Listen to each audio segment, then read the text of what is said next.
This video is on fractions on a number line. When I first did number lines with students last year, I felt really intimidated by them. Just something about the number line just looked really tricky. But once I learned the strategy, it makes it so much easier for me. So that's what I'm going to show you today. So I have example 1 and example 2. Let's look at example 1 first. This number line is running from 0 to 1, and we have point A here.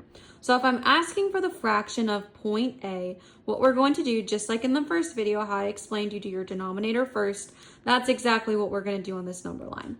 So to get your denominator, you are going to make loops or jumps on the bottom, just like this, connecting it. And we're going to label that. So that's 1, 2, 3, 4. Got a little squish there. So my denominator is 4 because I have 4 jumps on the bottom here. So I'm just going to go ahead, I'm going to write that fraction off to the side right here. Denominator is 4 again because I had 4 jumps on the bottom. Now we want the fraction of point A.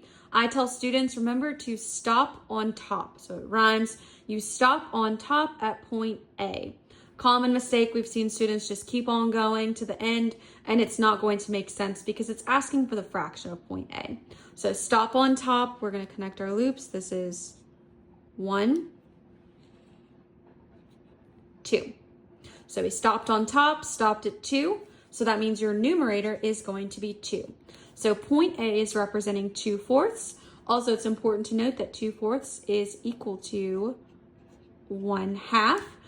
Because if this is on a test or even SOL question, 2/4, even though that is correct, that is the answer, 1/2 might pop up as an answer choice as opposed to 2/4. So it's good to understand that those are interchangeable and equal each other. Now this number line down here is a little bit different. My first example, it started at 0 and went to 1 because it's a fraction there. Now down here I have 0, 1, 2, and 3. I want to know the fraction of point Z here.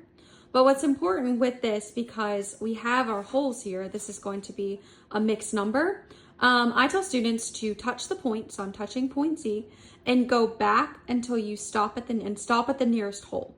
So if I'm touching Z, going back until the nearest hole, it's taking me to 2. And for example, if I were to do that with example 1, if I were to like touch point A here and go back to the nearest hole, it's going to be 0, which is why I just have 2/4. I don't have a hole or anything in front of it. This is a proper fraction here. So down here, it's a little different because we have 0, 1, 2, 3. We've moved on, we're higher.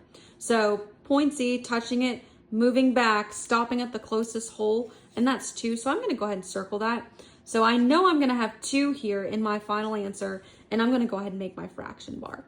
Now, a common mistake, what we've seen students do in the past, is they try to make loops starting at 0 and going, but we're only working with this hole here, with this section right here.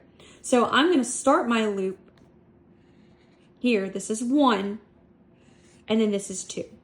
Okay, so denominator is 2. I'm only working in between this hole right here. I'm not worried about what comes before because drew my finger back and I stopped at that hole. So this is the section I'm working with here.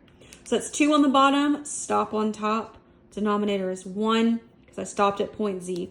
So this point represents 2.5. So this is a mixed number. I would say a mixed number needs a whole and a fraction. It needs its buddy. It can't be alone. And this is just a basic proper fraction up here. So again, if you touch your finger here and go back, you're going to get to 0, which is why I don't have anything there. But this one is different because if I touch it and go back, it's going to take me to a hole. And therefore, that makes a mixed number. So that's the difference. It's really not too bad. It just, as long as you're paying attention to stopping at your certain points, like stop on top and doing your loops, and that'll help get it straight.